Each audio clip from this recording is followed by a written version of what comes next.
کې الله تبارک وتعالی دې راغلو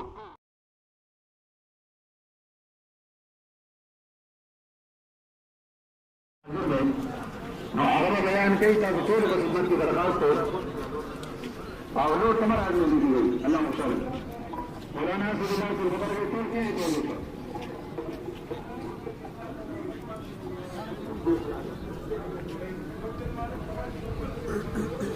الحمد لله رب العالمين والصلاة والسلام على سيد المرسلين محمد وآله وصحبه أجمعين أما بعد فأعوذ بالله من الشيطان الرجيم بسم الله الرحمن الرحيم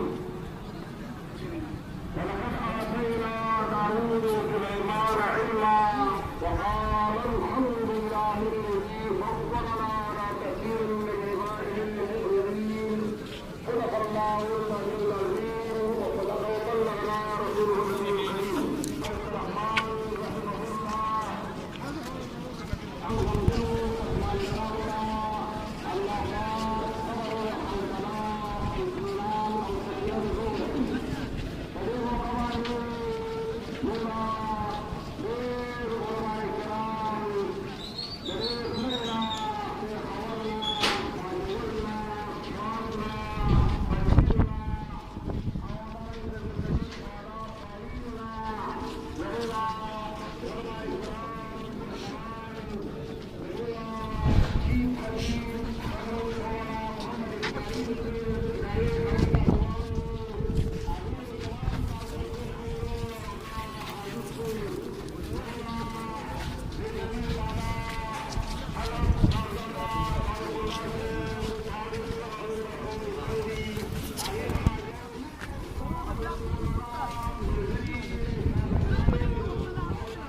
سرکاری یا عہدیداران غیر ډېر موږ به کم داسې په نومونو نه شو اخیستی یقینا دا د هغوی یو محبت دی د هغوی یو مینه ده د هغوی یو اخلاص دی او خاص کر زموږ د محترم صاحب رحمه الله د هغوی یو اخلاص و چې هغه د هر مسلمان جنازې ته کوشش کوو چې ځان ورسوي نو نن هم د هغه په جنازه کې دغه ډېر هجوم دی راغلي دي رارسېدل دي او بزرګونو کسان راغلي دي الله جل اجر عظیم ورکړي د هغو دا قدمونه دي الله پاک د نیکۍ په تله کې واچوي او د دې ټولو مسلمانانو دا سفارش دی الله سبحانه وتعالی د محتمین صاحب رحمه الله مبارک کې قبول کړي او الله یې د هغو مغفرت نصیب کړي څنګه چلېږي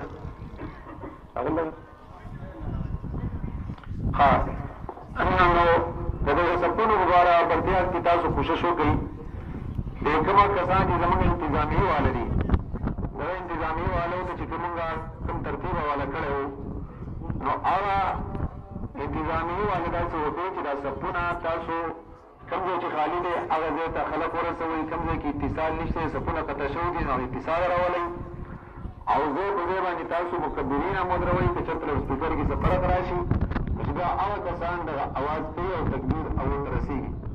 الله هم پیمان خوشحاله کوي.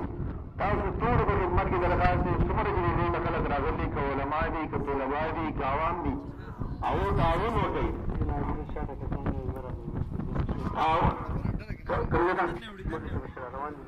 مخې ته ځای نشته. تاسو ته بار بار ویلی شوي ګورئ باره په دې روډ باندې ودرېږئ. جنازې کې که مه راځئ هلته ځای نشته.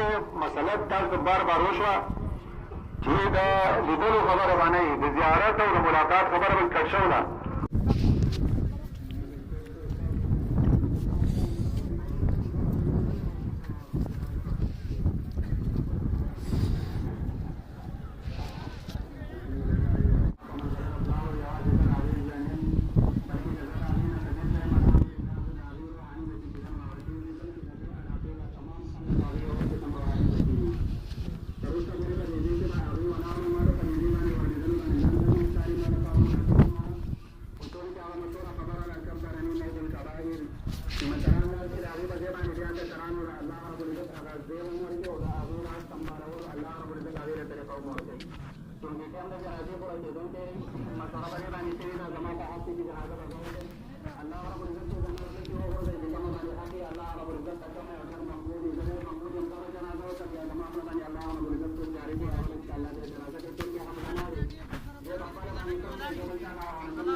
او کما چې هغه ادا کول والا حق دی نو بار بار هغوی د نورو جنازې کې لګیا چې تاسو یو بل ته معافي وکړئ، خپل زړه چې دی نو هغه یو بل ته خارج کړئ، صفا کړئ.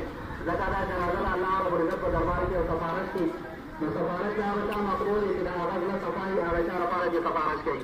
نو تاسو ټول به خپل زړونه چې دی نو هغه اول صفا کوئ. مخکې زمونږ شیوخو دا بار بار ضربات کړی و، زما تره مشر تره زما د والد صاحب په دې باندې هغې هم همدا خبره کړې وه. خو چون چې زه هم د خپل زړه موافق را خبره کوم چې تاسو هغې ته معافي وکړئ. په زړه کې د چا څه نمونه خبره وي نو هغه چې دنو تاسو د زړه نه وغورځوئ انشاءالله العزیز. جنازه کېدونکې ده خو چون چې د لرې لرې نه علما کرام را روان دي، خو بهرحال مشوره په دې باندې وشوه چې جنازه به په خپل ټایم باندې کوو. جنازه حاضره هم ده او ټول چې دنو تاسو حاضره یې انشاءالله جنازه به ورکوو او ټول د جنازې نه مخکې چې دنو هغې ته معافي ورکوئ. الله رب العزت دې او تاسو نه د عمل کولو توفیق راکړي. په دې موقع ډېر علما حاضر دي. زمونږ چیف خطیب د صلح سرحد مولانا محمد اسماعیل صاحب حفظه الله او هم دي. ټولو سامعینو د خدمت کې درخواست دی چې جنازه وشي، د جنازې نه وروسته تاسو ته دا پروګرام به جاري وي.